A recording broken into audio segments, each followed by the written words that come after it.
really happy to have the people here who are, well, leading lights in their own professions, no doubt. I'm going to introduce them. First of all, there's Dr. Joseph Campbell, one of Malta's leading libel lawyers.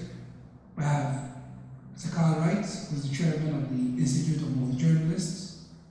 His Excellency, President Emeritus, Dr. Ugo Subolici. I don't think I need to introduce him. I think everybody knows who he is. And we have here, he does. I apologize. Professor Berger meets His Excellency Professor Ugo Subolici. He's right. I take it back. I'm a horrible chairperson. He'll take over in a minute. Thank you so much. And Professor Kanatachi, who he has met. Oh. But I will introduce him anyway. Professor Kanatachi is the head of the Department of Information Policy and Governance at the Faculty of Media and Knowledge Sciences, but also has another hat, a very important one. He is a UN Special Rapporteur on the right to privacy. So I think we pretty much covered it here. What I would suggest is that each of these gentlemen will speak for a maximum of 10 minutes, give an opinion, if you like, and then we open the discussion to the floor. And we'll see whether anybody has any questions, any comments that Professor Berger or any of the learned gentlemen here can actually answer. I think we begin with Dr. Simon Campbell.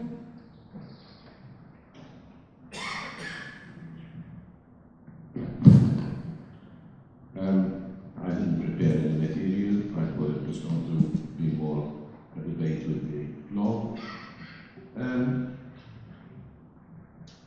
I noticed in Professor Berger's exposition that we spoke obviously as ideals. I'm in complete conformity with what he said. However, particularly the conclusions and the few slides just before that, when we're talking about literature, you can have literate journalists, but when we are talking about the jungle of internet media, I mean, we have all categories of society, from professors to practically just literate persons, but literate, they can just type in. So it's a beautiful idea to say, let's get the lower classes, not the intellectuals, to know exactly their responsibilities. I mean, when one looks, I'm not on Facebook, but when I do have a view of other people's Facebooks, you notice that they're talking on private issues, on what they did, on what. So the level of what's on internet and what's on Facebook belongs to all categories, and I can't see how one of the conclusions is let's get these people to know their responsibilities, particularly in libel and violation of freedom of expression. That was one point that I thought was a bit too academical, idealistic, but very, very difficult to obtain and reach. Yes, he mentioned, I didn't understand whether the criminal libel aspect that we spoke about, this criminal and the civil aspect of libel. Well, at the moment there is, the Institute is pushing for the elimination and abolition of criminal libel. Fortunately, in Malta, in the civil libel, the damages, the moral damages are capped. So, even that is really the capping, which is at just below 12,000 euros. I only reached it once.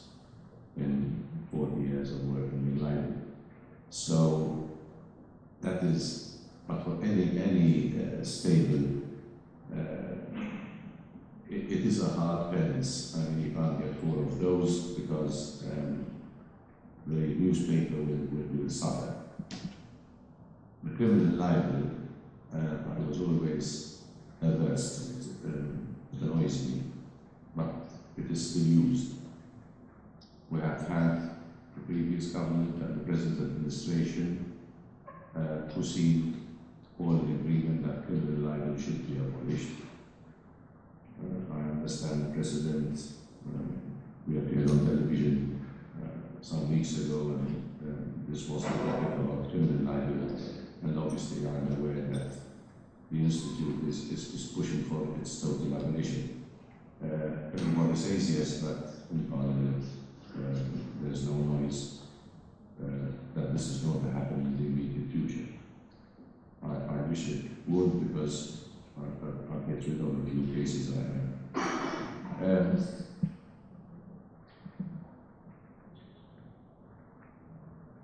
Yes, I think these were my general impressions of Professor Berger's. Excellent. Excellent. Thank you, Dr. Zoltan. Carl Wright? Mr. Wright is the chairman of the Institute of the Journalists. Thank you very much. Some very few reflections from my side to talk on what Dr. Zamet has just said, and also thanks to Professor Berger's reflections. I think that one main reflection we have to do is we should be more mindful of what journalists do. I mean, the question remains, who is a journalist? This is something we face every day, actually, because, for example, Professor Berger mentioned Facebook and all the online and social media. But whoever needs something, whoever is walking somewhere and watches something, takes a picture, posts online, is he a journalist? Who is a journalist? This is something we reflect every day. It's not well described. It's not well even exposed. We have to look at the law as well. Lately we had also a discussion on the radio on this. I mean, to obtain information which is supposed to be public and is of public interest, that is something a journalist does. So, even when we go to criminal libel, unfortunately we still have criminal libel which is used as an arm to discourage journalists from investigating, for example. And that worries us a lot. As Dr. Zamet said, we've been pushing for this criminal libel to be abolished.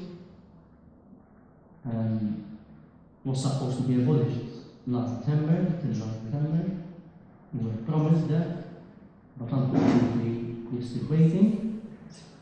I would say it would be abolished very soon, at least that is what Minister of Justice told me in one last meeting I had with him a couple of weeks ago.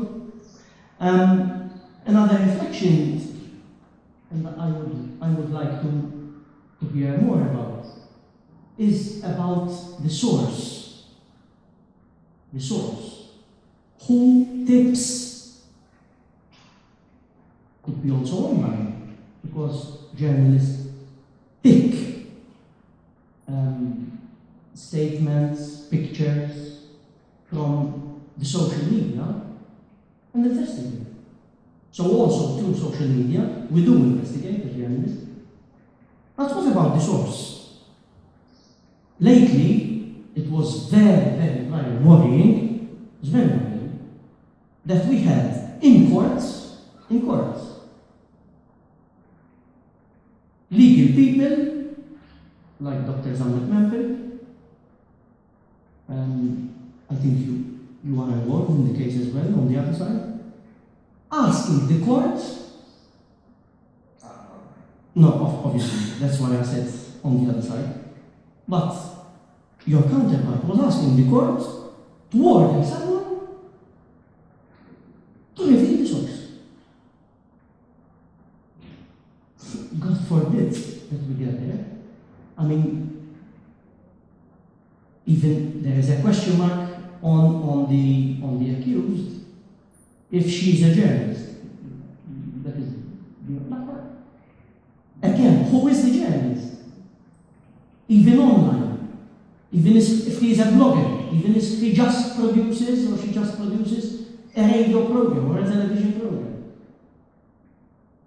I mean, we as journalists have to shoulder the responsibility of what we say, of what we write, and when we come to prove, we have to prove, but not reveal the source. You will have to make that distinction very clear. It would be very dangerous if we get there, especially for democracy itself. Because I wonder then how people would keep on tipping us, journalists, to investigate. I think that would be most probably abolished before criminal libel. I mean, we have to be very cautious. We have to be very cautious because it's thanks to journalists and their investigative stories that we have a lot of unveiled issues in this country.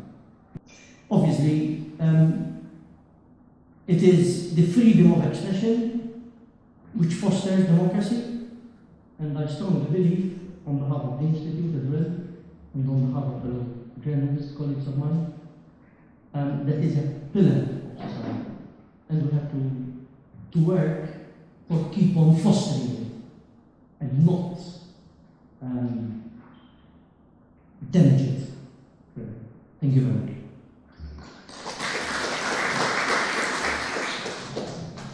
I invite now His Excellency, President Emeritus Dr. Bonici, to give us a few comments. First of all, I'd like to underline the fact that disproportionality, which has been quoted by Professor Berger when questioning whether libel defamation should continue to be criminalized, I think it's a criteria that usually the European Union or the Council of Europe adopt to examine this matter. I believe it's the first time I've heard disproportionality being used as a criteria. And this, I think, that for some people, like Mr. Wright and journalists, I would say we can't be really free if we can go to be brought before a criminal court. Let's not criminalize it. That is without any question of proportion. Because if you went into proportion, sometimes today it is proportional. In the sense that it is being used as a political tool. That is defamation in election campaigns. And it can in fact turn the point of history. So defamation can be really a grave matter. Almost if it's done intentionally, it is a criminal matter. So the question of criminality is not perhaps to be tackled only because of proportion or not. Whether that is, you can criminalize the use of opinion, use of words against liberty, for example. You send people to prison for having expressed. It's a difficult matter to legislate. I am now introducing myself to you. I am the only politician or ex-politician in this talk today. Am I considering it right? Is there any politician in the House? Ex-politician? No. You are not a politician. No, we are not political. So let me speak on behalf of politicians. Although I am an ex-politician, I have abandoned politics long ago. First of all, as a legislator, your speech was an illustration of how difficult it is to balance out the equal. It's almost impossible. It's not. You have to legislate on it, but clearly very difficult. But also, it is in the public interest that politicians should be exposed. It is in the public interest. That is, freedom of expression, in this case, is not simply a matter that concerns one person. It concerns a whole community. Because you can't have people being voted into office who are not really, shall we say, honest of purpose or even capable of doing the job. So freedom of expression with regard to politicians is to be the rule. In fact, the question of privacy with politicians does not arise really, because a politician is not a private person. And how far his privacy should be, and I'm provoking Professor Nathan. That is, how a public person is never really private. What a politician does and has done is of importance. But what he really has done, not what is invented, but what he has done. So, with regard to people in the public sphere, on the one part, you have an interest that truth should be out. And I think, in general, the rule should be in favor of liberty of expression, full liberty of expression. But then, if you have to refine it, if falsification is there, intent also to falsify the democratic way of life, I quote democracy here because even the good points of a politician should be out. You shouldn't, in fact, defame a politician who is perhaps the best man to be, or woman to be elected, because it is against the public interest that good people should be excluded from being elected. So here it's a very thin line. Also, what I got from Professor Berger is it's one thing to insult, it's another to defend. For insulting people, I think the case against criminalization in the case of public people is very strong. People should not be insulted in any way. In the case of defamation, if there is intent, that is, if there is falsification with intent to damage, knowing the truth, lateral manner.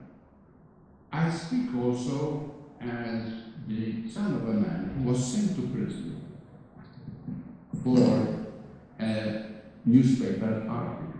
My father was sent to prison for this, my father. So I have been aware of this problem almost through all my life. But it's so difficult to draw the line. I would say that freedom of expression of opinion is one thing, and that should be as free as it should be absolute. Opinion, freedom of opinion should be absolute. Freedom of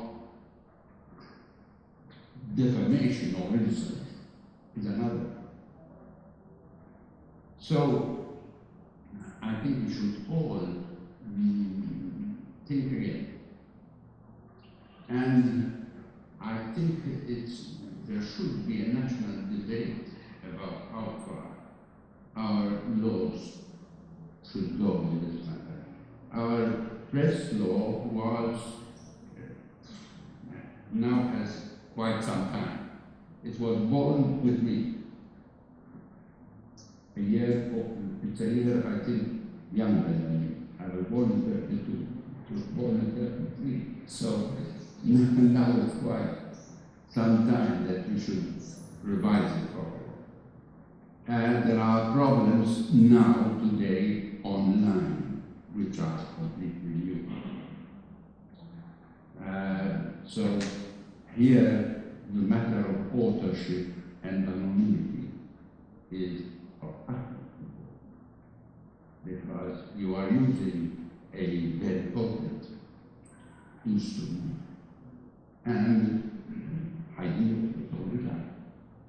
So I think we should enter into a national debate about this. Of course, I will abstain. As an ex-president, I will no longer take part. But I think it should be done. We need it. Professor Calatacci, you've got quite a few carrots dangled in front of you throughout the evening. Give us your opinion. Thank you, George. Yes. Well, just in case anybody doesn't know, I am not a politician, but it doesn't mean that I haven't been right. The fact that one is not a politician doesn't mean, and here I quote President Emeritus Mitsubishi, he chose his words carefully. He is a lawyer after all. And he said, falsification with intent to damage a person. And boy, have I been the subject of falsification to damage a person, right? But I won't be anecdotal immediately, because I'd like to share some of my concerns. I'd like to share some of my concerns about the topics that Guy Berger touched upon, and specifically the additional dimension which is brought about by the internet. But I'll start from privacy, and then, like Guy, I'll go on to the internet as a separate context, right? My main concern is that when it comes to defamation, what we're talking about here, we are also talking about the right of a person to protect his or her reputation, his or her dignity. But dignity and reputation also go hand in hand sometimes with your ability to make a living. If your reputation is severely harmed, then your ability to make a living is also negatively impacted. And I'd like to show, despite the music, I'd like to show through a few examples how privacy, unfortunately, has very much become a rich man's world from a legal point of view. And the difference that the internet makes, of course, is that the impact, as Guy correctly pointed out, the impact is multiplied several times as to what previous media permitted. But if you look at cases like the Max Mosley case in the United Kingdom in 2008, the legal fees alone amounted to £850,000 sterling. And exactly how many people on the planet, not in the United Kingdom, can afford £850,000 sterling? And Max Mosley was awarded the biggest award ever in the UK's courts, and that was 60,000 sterling as damages. And if I just read to you the list of people who got awards, because I think it was Guy who was mentioning the extent to which the UK became fashionable as a place to go to, as a forum, to sue for privacy. I'm just going to read you the highest awards, which were poetry actually. So, actors Catherine Zeta-Jones and her husband Michael Douglas were awarded $14,600. I'm not sure they needed the money, but they made the point. But they certainly had to be able to afford the lawyers. And I don't think their lawyers were much cheaper than Max Mosley's. David Engel, $3,750, so on and so forth. Model Naomi K. Campbell won $3,500 against the Daily Mirror. If I go down the list of people who actually won the damages, they're all several times richer, I suspect, than most of us in the room put together. And the point I'm trying to make, of course, is that what most people care about out there, if you talk about people who are affected by defamation on the internet, what they care about is their reputation and their inability to get a remedy. And often by the time that they get a remedy, the damage is done. And by the time the damage is done, in fact, Max Mosley won his case in the UK, but when he took his case, or a slightly similar case, to the European Court of Human Rights, he lost. What he was trying to win there, and you have to keep this in mind, ladies and gentlemen, that the context was, he was acting against newspapers, against journalists. Right? But what he tried to gain at the European Court of Human Rights was the right to seek injunction and the reply to prevent the damage, and he lost that.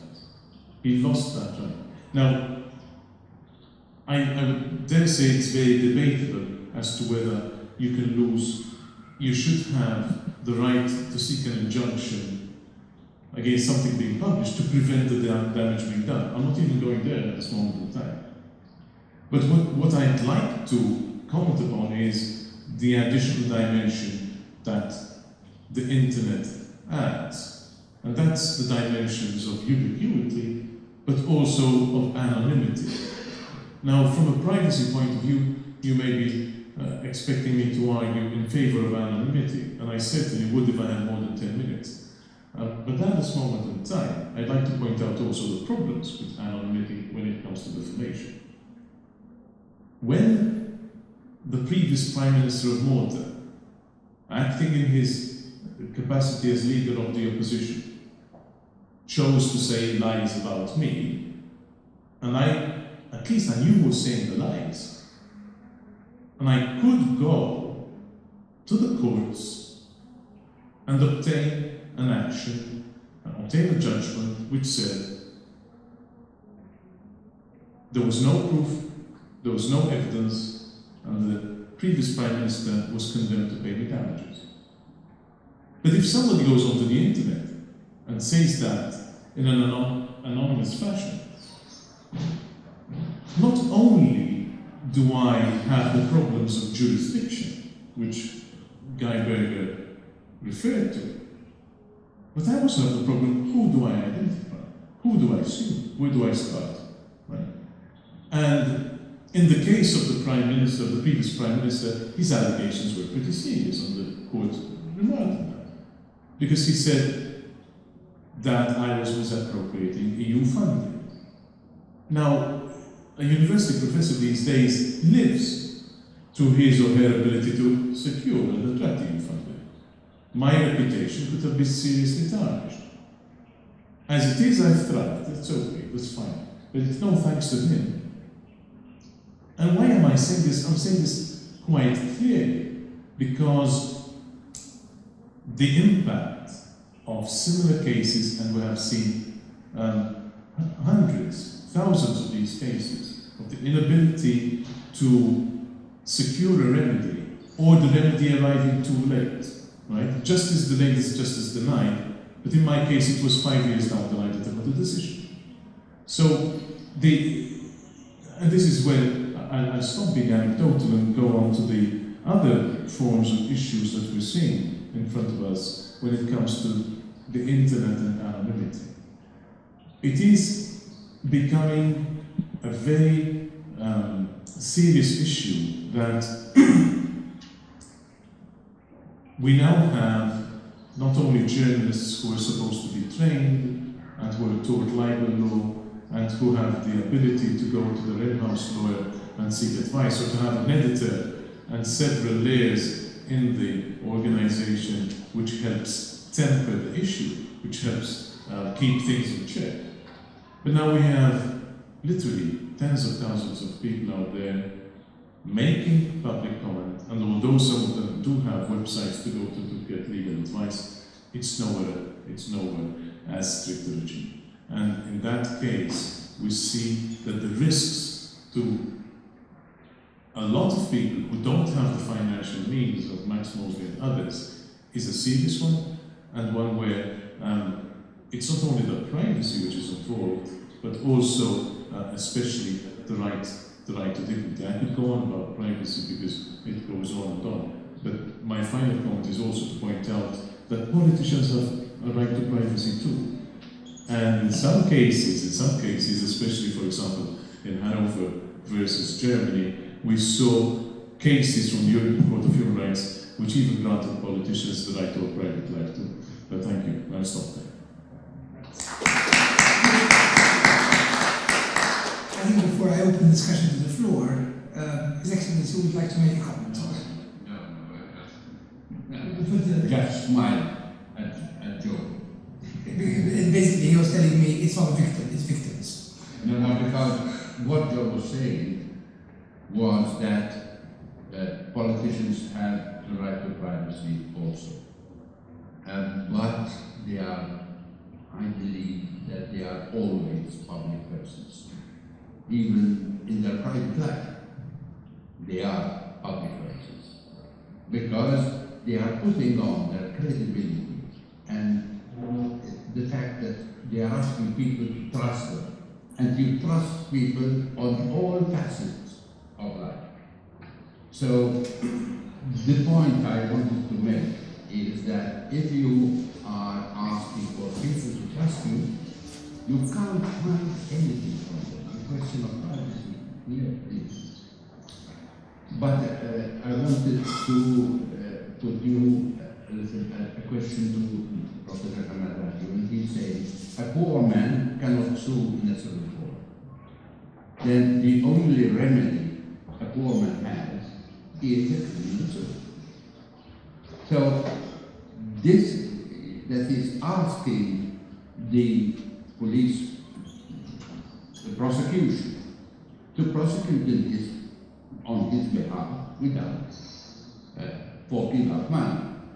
So is this an argument for retaining the criminal action in the case of libel?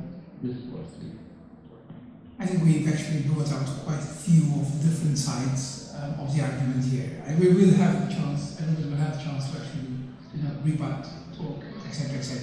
Lots to be said. There's no doubt from what we've heard that this isn't just a double-edged knife. It's actually, I think, has quite a few edges on the handle as well. I think there's no doubt that both from the point of view of the journalists and the point of view of the potential victims, who is everybody? Okay? I myself am a cartoonist. So I have possibly been one of the people who might have created a few problems for some people.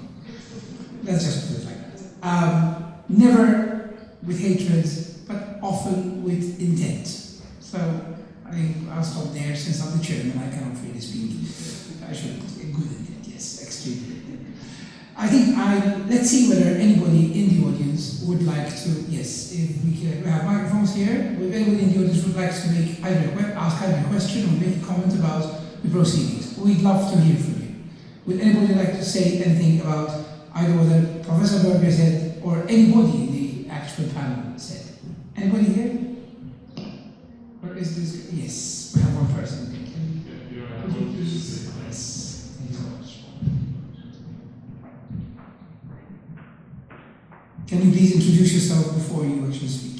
Thank you very much. You will need to press the... okay, sorry about that. Okay, maybe there. Yeah, well, my name is Chris Munns. I'm not Maltese, I'm from Canada. And I'm curious about the international aspect of this, Professor, because you mentioned that I think that UNESCO had 195 stakeholder countries, and that getting consensus would be very, very difficult. So I'm just thinking, too, in terms of the moral standards that would be the standard in any or all of these countries, that they would vary. And so I was particularly interested by how you phrased it, often within a democracy. So I'm just thinking, if, for example, Saudi Arabia or Iran or Thailand, which may technically be in some cases considered democracies, because there are votes on certain things, may apply laws differently. So laissez-faire, if I'm not mistaken, this is anecdotal, I hope I have it right, was applied recently to somebody who mentioned in Thailand a comment about the king's dog or something to this extent, and was prosecuted quite heavily. Now, is that entirely considered a democracy in the context of your framework, and how would that apply ultimately?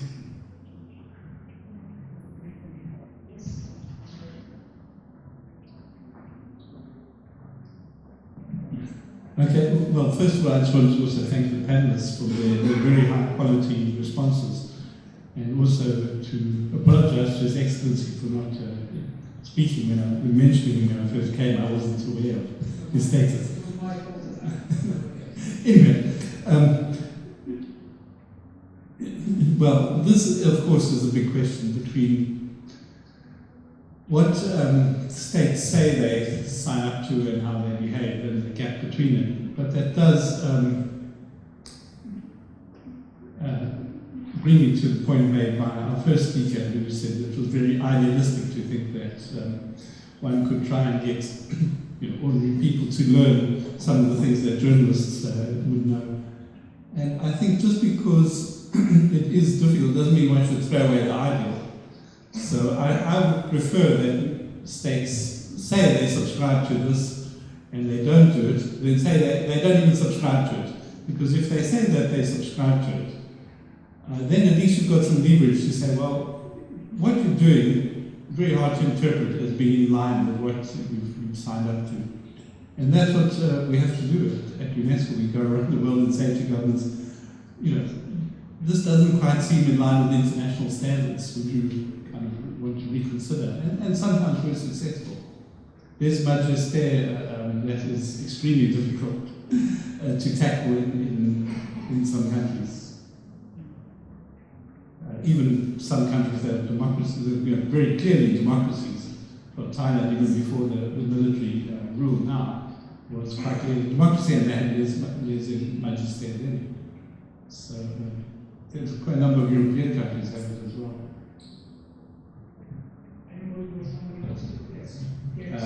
I'm Pierre Massara, come from the Broadcasting Authority. Some reflections. I think Carl rightly mentioned, what makes a journalist and what is the responsibility of a journalist. To my mind, the traditional media, broadcast media, print media, are well adequately, I would say, regulated.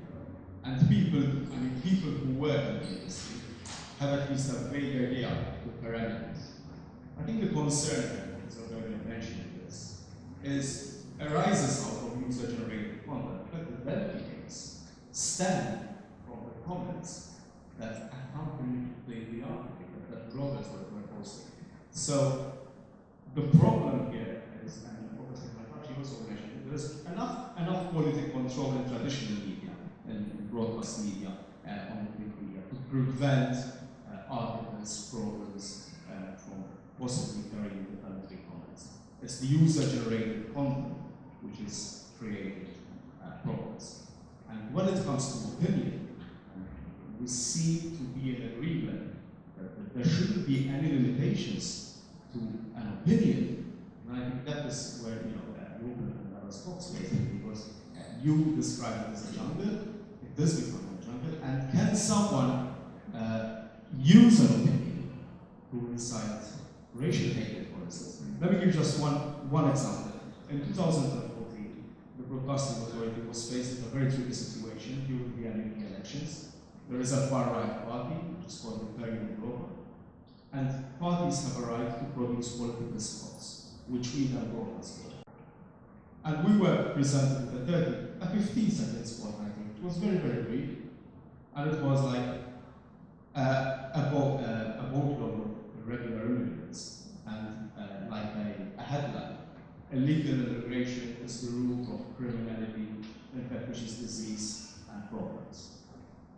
We actually opted not to air that at the political level. I've met as many lawyers who congratulated us on our move as others who said, hey, listen, you're infringing freedom of expression. So it is very, very tricky, because Imperial Europa were claiming that this was their opinion. This wasn't fair. It was an opinion, it was a political scheme, and they had the right to do it. Fortunately or unfortunately, they did not pursue it in court. It would have been very, very interesting if the case had been in court whether that constituted infringement right to express oneself. Something for that. Is there anybody on the panel or yes. We're talking about facts and opinion. We are lucky here in Malta that we have made part of our European Convention of Human Rights. And obviously, the European Court of Human Rights is the highest authority on this. And over the years, our courts will have to follow suit into what the European Court was expressed, how the European Court was expressing itself. The European Court, since the early 80s, has distinguished between facts and opinions, what they call value judgments. And they say that a fact is susceptible of proof, whilst an opinion is never susceptible of proof. You can disagree, but you can't prove who is right and who is wrong, whose opinion is right and whose is wrong. And from the 80s, in the Lincoln's case, versus Austria, they stated that, yes, even if this opinion shocks, offends, or disturbs, they use these three verbs, it's still an opinion, and that is where the court has to back you and guarantee your freedom of expression.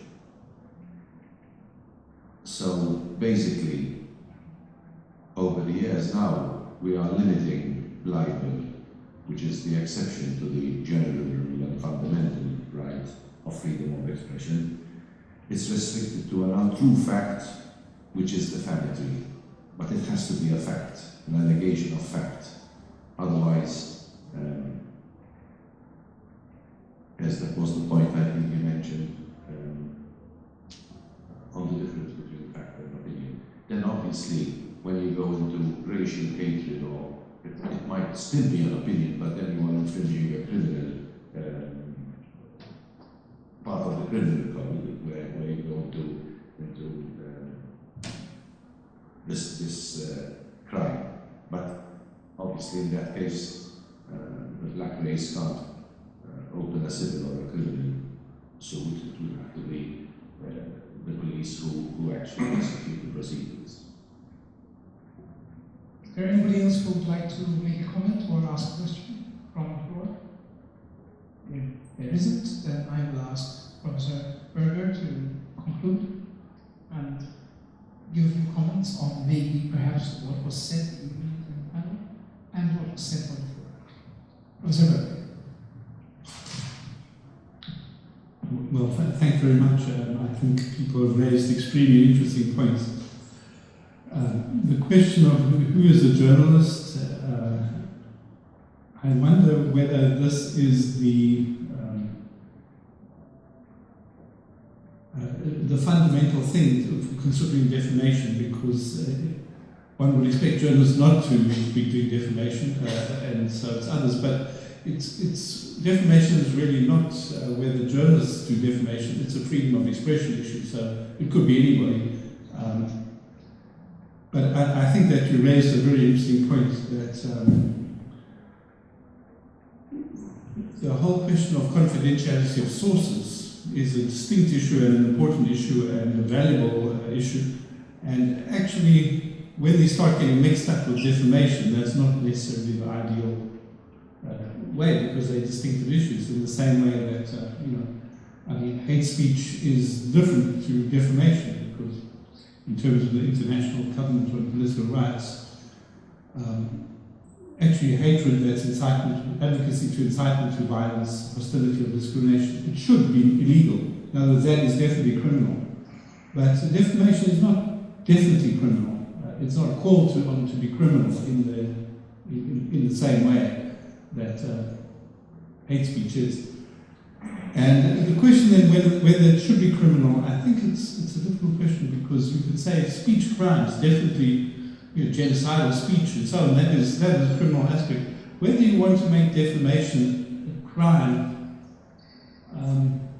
it depends on the society. And I could see in some societies, very fragile societies, it may be that you want to, defamation has got much bigger consequences than just the individual, and maybe that you do want to criminalize it there. In more stable societies, there seems to be a tendency to decriminalize defamation. Now, the question that His Excellency raised, what about access? Because criminal does give access to the poor to have redress, and that's a very important consideration, and I'm glad that you mentioned that.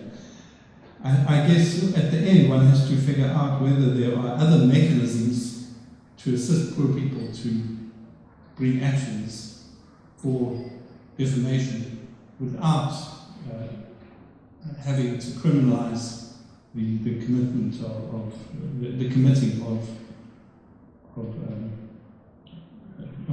the defamatory act.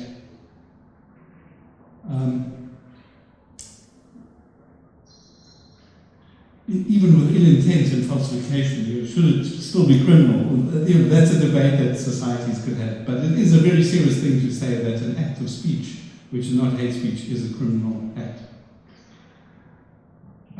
As far as Professor Kanatachi said, I think that the anonymity issues, perhaps I have a question for him, is if you are defamed by somebody who's identifiable, and you can track down and have redress, that's obviously the first prize. If you're defamed by somebody who is anonymous, how much of a defamation is that really? I mean, how much credibility would that have? Wouldn't that have less credibility? So, in other words, the degree by which your reputation is damaged would presumably be quite a lot less, because I think people generally would say, this person is anonymous, they don't have enough courage to come forward and defame you by name. I might be wrong, but I'm thinking that's usual. And then about the politicians coming around to private life, I think I'll comment on that. It's a great debate, of course. But the question of inner democracy is really important to that. And lastly, I would just say that the complexity now of there's all these different layers by which defamation can be committed, including outside of jurisdiction. It seems to me that really we have to try to investigate a whole range of options besides the legal, and those might be really trying to get the companies to institute proper codes of conduct with the rights to reply and take down and so on. And then we have to also really work with the users to really put defamation in its place. Because even if it's criminalized, and you get a criminal defamation, and here, if somebody wants to take action, the authorities charged with protecting you here cannot easily bring a criminal case in a different jurisdiction.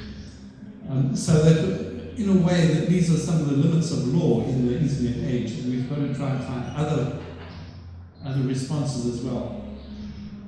At the end, I would just repeat that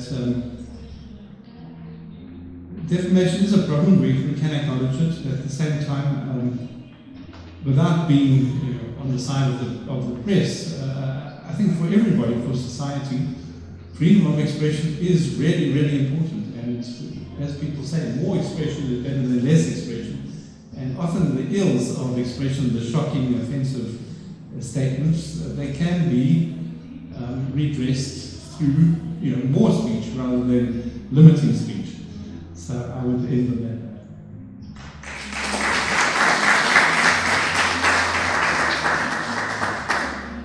Thank you very much, Professor Berger, for an undoubtedly interesting, stimulating talk. Thank you very much to our panel, Dr. Joseph Campbell, the Carl Wright, His Excellency, President Emeritus Dr. Rosso Bonici, Professor Kanatachi, and you, of course, for being here, for being interested, and no doubt being stimulated by our discussion. Thank you so very much.